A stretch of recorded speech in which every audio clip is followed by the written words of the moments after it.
Remember the basic principles. I am just on the last slide almost. Establish the diagnosis, history, examination, and appropriate investigation. Treat most likely cause. If you don't know what is the cause, either you can treat as asthma, GRD, USCS, or USCS, asthma, GRD. You just think about which line you want to treat. Use adequate duration and dose of the drug. If you get a complete response, wonderful. You are a very good doctor. You managed everything well. If you get a partial response, find out whether the patient is at fault, not using the drug properly.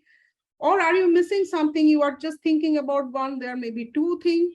Or maybe your dosage of the medication is not good enough, so you have to use a bit more dose for longer duration.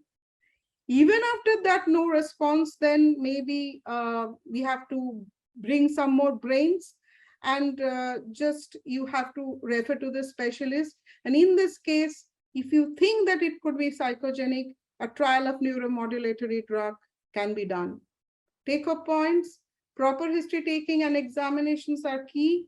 Distinguish throat clearing from genuine cough. Remember drug-induced cough I have mentioned, because these drugs we use very often nowadays. Overuse of nasal decongestant can end up with rhinitis medicamentosa, that beefy red nasal mucosa, and continuous congestion and blocked nose, not helping with anything after that. Chronic refractory cough, the role of neuromodulators and this behavioral therapy. And chronic cough in COVID-19, here also remember the role of neuromodulators.